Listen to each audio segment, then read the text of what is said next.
Jogando todas as coisas no chão. Gente, olha aqui. Tomou banho sozinho. Que lindo. Nem precisei mandar tomar banho. Mas o que que acontece, pessoal? Aqui, ó. Uniforme. Ele não quer colocar o uniforme, gente. Tá jogando aqui.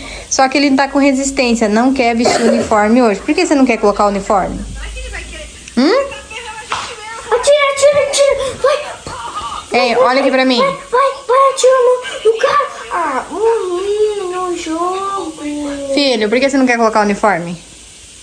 Que eu só tenho síndrome de Down. Agora é de falar que tem síndrome de Down. Filho, síndrome de Down não é uma doença, é uma condição que as crianças têm, que elas são diferentes. Uma falta de cromossomo e elas acabam sendo diferentes. Isso não é doença e não é contagioso. Se você pensa que é igual falar pra você, não é. É uma característica que elas têm, tá bom? Algo assim. Então vamos colocar o uniforme, tá bom? Ó, vou jogar aqui o uniforme em 3, 2, 1 e ele vai voltar com o uniforme. Ó a transição, ó. E deu certo, gente. Funcionou. Olha, a brincadeira deu certo. Não me mata, não me tortura de novo igual você fez ontem. Ai, meu Deus, essa é boa. Que isso, Guilherme? Não me tortura. Ó, a tortura dele é isso aqui, ó. A carne. Ele tem problema comer carne, aí ele fala isso toda vez quando é pra comer. E é isso, se ele comer, eu volto e conto pra vocês, tá? E tá aqui, gente, pediu pra colocar picles pra ele, coloquei picles, arrumei do jeito que ele pediu. Mexeu com a comida pra lá e pra cá, não comeu. E o que que aconteceu? Foi pra escola, né? Fez ânsia, fez náusea, não quis a minha comida, gente. Só que essa tá sem feijão hoje, não coloquei feijão. E não teve jeito, tentei, não quis. Aí, pausei aqui porque o transporte veio buscar ele.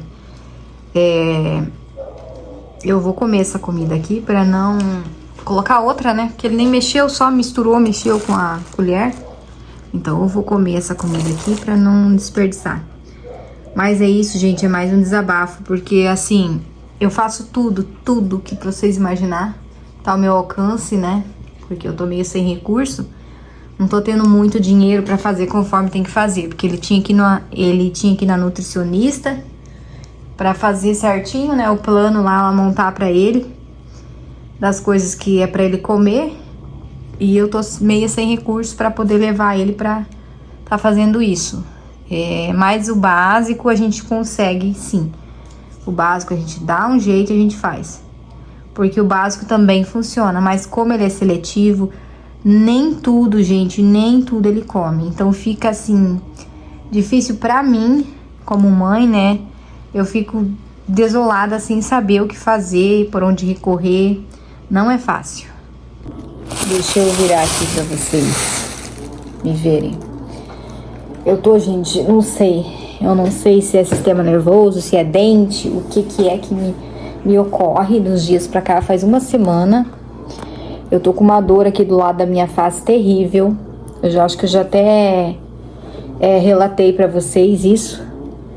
E realmente eu fiz de tudo que tava ao meu alcance, o que podia fazer pra ver se passava essa dor, não passa. De jeito nenhum. Olha, ele derramou coisas aqui, eu nem percebi. Ele veio pegar bolacha e esmagou aqui. Então, gente, eu não sei, né? Vou ter que ver se eu vou fazer uma consulta, alguma coisa. Como eu tô em semana de prova, não tô tendo tempo nem pra respirar. E eu estudo, chega lá, meu cérebro não funciona. Não vou bem nas provas. E é uma coisa assim que, tipo, é o meu sonho. Eu sempre sonhei em ser psicóloga, sabe? Eu gosto de falar, gosto de ajudar as pessoas, procurar entender os problemas delas. Mas nem sempre a gente tem que pegar as coisas pra gente, né? Mas é assim, a psicologia é uma coisa que é uma área que eu sempre sonhei com ela. Mas desde a minha época da infância na escola, eu venho enfrentando esse problema de TDAH. E esse TDAH, ele foi gerado de um problema visual que eu tenho. Eu tenho esse olho aqui que eu perdi, eu faço tratamento desde os meus 7 anos de idade. Como vocês podem ver, eu tenho estrabismo, né? Eu sou meio vesguinha. Mas quando eu atingi 17 anos, eu perdi a visão por completo. E foi uma fase muito difícil para mim aceitar Passei por muitos perrengues. E não fui no psicólogo, gente. Não fui no psicólogo, coisa que eu deveria ter passado por psicólogo, acompanhamento, pra saber que eu iria ficar cega. Também não tinha uma bola de cristal. Naquela época não tinha muito recurso, mas a gente pagava consulta, a gente ia, porque era uma coisa que eu precisava, sabe? Mas com o decorrer do tempo foi se agravando. Devido a esse problema foi gerado meu TDAH. E eu só descobri recentemente fazendo tratamento para TDAH, né? O real motivo é por forçar muita visão, daí ocorre isso. Mas enfim, gente, eu tenho muitas dificuldades, muitos problemas, mas eu tenho certeza que eu irei vencer, porque naquela época não tinha esse olhar de dizer, a criança é autista, não sei o que. Os professores já vê a diferença, já fala com os pais, pede para os pais encaminhar, dão encaminhamento, falam, orientam aonde eles têm que ir, o que eles têm que fazer. E muitos pais passam por essa fase de luto. Não é só quando uma pessoa morre, perde o ente querido, perde um animal, alguma coisa, né? Isso não é só o luto. Eles vivem o luto todos os dias com a criança autista. Entende? Porque é uma negação, uma aceitação que eles não querem aceitar. Muitos não aceitam. Eu já desde sempre notava o comportamento diferente do meu filho. Sabia que ele ia me dar trabalho, sabia que ele seria diferente e que o amor seria dobrado. Mas que seria muito difícil eu lidar com essa situação. Mas eu peguei na minha mão, na minha própria mão e falei, eu sou a minha força, a minha maior motivação. Eu vou conseguir passar por essa fase. Mas chega momentos que eu fico desolada, que eu não sei, gente, não sei o que fazer, não sei por onde recorrer, a não ser o Divino Mestre, que é o único que a gente pode chorar na presença dele e pedir ajuda, porque não é fácil. Eu tenho a minha mãe que me apoia, eu moro com ela, tenho a minha mãe que me apoia, graças a Deus. Tenho a minha irmã que, se precisar, ela vem correndo para ajudar, que ela tem ele também como um filho. E são os únicos, porque resto de familiar que restou, que tenha da parte dele, da família dele, né? Porque como, não sei se contei pra vocês que eu sou viúva, sou mãe sola, né? Então, da parte dos parentes dele, ninguém quer saber dele, ninguém nada, né? Tem a avó, né? A avó paterna, que diz que ama, diz que não sei o que, mas vem uma vez e nunca na minha casa, não tem contato com ele, sabe? Desde pequenininho era um sacrifício. Tem uma cunhada que nunca se ofereceu, tipo, uma vez só que ela pegou ele, foi uma fase bem difícil porque ele não era acostumado com ela. Mas uma coisa que eu gostaria que fizesse, agora não quero, não exijo, não quero nem que passe perto. Ah, mas eu sou orgulhosa. Não, eu queria quando ele estava na fase de desenvolvimento, aquela fase boa, do crescimento dele, para dividir um pouco com eles, para eles verem que não é brincadeira, que muitos achavam que eu estava mentindo, inventando doença, que isso aí não é doença, né? Não sei nem como é que chama. Inventando, né? Que ele tinha isso, para não deixar eles ver.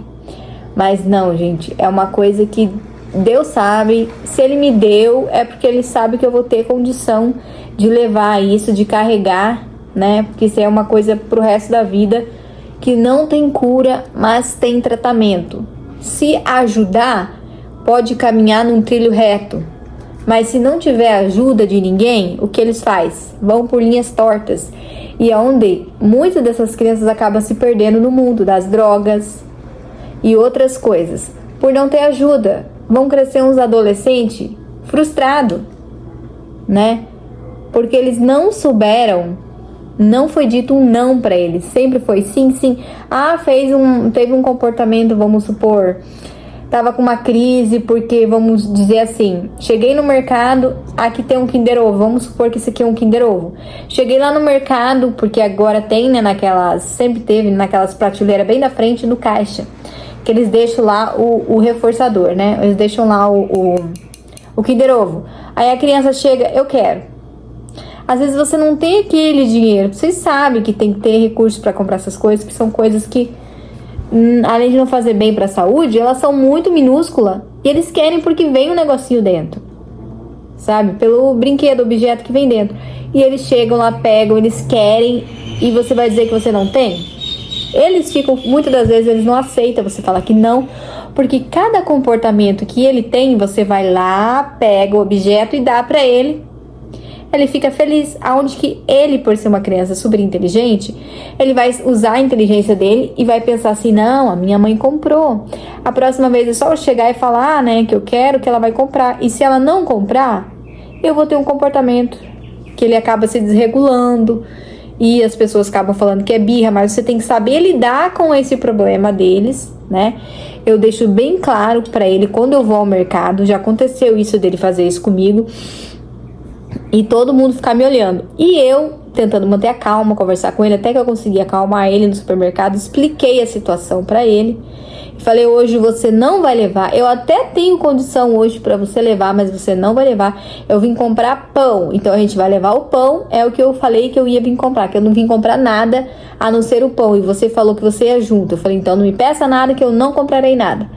E ele teve essa atitude, esse comportamento. Eu poderia ter comprado? Poderia, porque eu tinha um dinheiro sobrando. Só que eu não comprei, porque da próxima vez ele ia saber que se ele agisse daquela maneira, eu compraria pra ele. Então, eu não fiz, não comprei. E aí, passou um determinado dia, eu fui ao mercado, eu mesmo convidei ele pra ir no mercado, porque eu ia chegar lá e ia pegar o Kinder Ovo pra ele. Aí chegou no mercado, a primeira coisa que eu fiz, eu falei pra ele, pega uma cesta pra mamãe. Deixei ele ir lá pegar a cesta, coisas que ele não faz, né, que ele fica grudado comigo. Mas ele foi, obedeceu, trouxe a cesta. Aí eu falei, vou colocar umas coisas aqui, você me ajuda, tá? Aí ele falou, tá bom. Aí eu falei pra ele, primeira coisa que eu quero que você pega é um Kinder Ovo. Ele olhou pra mim, um Kinder Ovo? Eu falei, um Kinder Joy, um Kinder do que você quiser. Somente um. Aí ele olhou pra mim e falou assim, mas mãe, isso é muito caro. Eu falei, não tem problema, eu vou levar pra você, escolhe um. Aí ele foi todo faceiro, pegou um. E ele ficou aquele tempo, enquanto eu fiz a compra, em silêncio, não me disse nada, não pediu nada. Ficou carregando aquele ovo na mão, que chegou a derreter, que amassou o ovo, na hora que foi pagar. Mas ele falou, não tem problema, eu vou levar mesmo assim, porque eu quero o brinquedinho que tá aqui dentro. Aí, quando chegou em casa, eu peguei e falei pra ele, né? Por que que ele ficou daquela forma? Aí ele pegou e falou assim, é porque aquele dia você falou que era muito caro, que você não tinha dinheiro e que você veio só pra comprar pão. Que o dia que você fosse comprar, você ia me avisar. E você não me avisou nada. Eu fiquei sem entender nada. Viu como eles são inteligentes? Então é nós que temos que, às vezes, dar aquela segurada, né? Pra poder eles entender, porque eles são inteligentes, sabe? E eu sei que não é fácil, eu não saio. Agora minha mãe me convidou pra fazer uma viagem com ela. Eu não saio, gente, eu fico só em casa, por Deus. Eu vou só na academia, faculdade, casa. Eu não saio com ele, porque toda vez que eu saio, gente, ele faz uma coisa ou outra e não tem como eu falar, ai, desculpa, meu filho é autista. Aí as pessoas usam isso como desculpa. Porque ele deveria ter uma pulseira de identificação ou aquele cordão, né? Ele tem o crachá dele, só que ele não usa, ele não gosta. E numa parte eu dou razão, porque eu também tenho e eu uso na faculdade para inclusão, né? Mas eu também tenho uma certa negação de não querer usar, tenho vergonha, aquela coisa toda, mas eu tô começando a usar, dizer porque eu preciso, né? Então eu tenho que usar. Ainda mais quando é apresentação de trabalho, que eu tenho minhas dificuldades, essas coisas, aí eu coloco. Mas enfim, tô tentando fazer com que ele use essa pulseira. Vou comprar uma personalizada, bonitinha, prata, né? Com desenho pretinho aqui, só um símbolozinho pequenininho e o nome dele e o meu telefone, pra ver se ele vai querer usar. Mas é isso, gente. A gente tem que ter muita paciência. Nesse momento, vocês me perdoem, que eu tô meio olhando pros lados, tô desviando olhares, porque eu estou muito mal, não estou bem. Mas tenho fé em Deus que logo eu vou estar bem, né? E vai dar tudo certo. Mas é isso, gente. Se vocês tiverem alguma dica, puderem me passar, o que vocês utilizaram, a técnica para que as crianças de vocês comam. Porque como eu falei num vídeo anterior, aí, ele não come carne. Ele não come porque, segundo ele, né, que é um fato, né, ele foi ao shopping e tava comendo um lanche com o pai dele, que o pai dele levou ele no shopping, e aí ele tava comendo um hambúrguer. E o pai dele falou, come logo que eu não tenho o dia todo. Aí ele comia bem pouquinho, porque bem devagarzinho, porque era o costume dele, né, de não comer rápido, mastigar tudo era no tempo dele. E eu não podia falar pra ele, come rápido, ensinar ele a comer rápido. Isso é o tempo dele, cada criança tem seu tempo. Ele pegou aquele hambúrguer e enfiou na boca dele inteiro. E ele fez ânsia e vomitou. E daí o resto eu não vou contar pra vocês, tá? Deixo pra uma próxima contar, porque eu tenho, assim, algumas memórias, algumas coisas eu não gosto de estar lembrando, porque coisas que me ferem, tá? Mas é isso, gente. Esse foi o vídeo. Espero que vocês tenham compreendido e gostado. Deixa muito like. Comenta aqui a sugestão de vocês, o que eu posso estar fazendo para estar melhorando. Porque eu não tenho muita experiência com isso, tá? Joia? Deus abençoe você que ficou, que não pulou, que curtiu e que se inscreveu. E você que está chegando agora, seja muito bem-vindo ao nosso canal. Um grande beijo, Deus abençoe. Deixe os comentários aqui embaixo que eu vou responder cada um de vocês, tá? Beijo!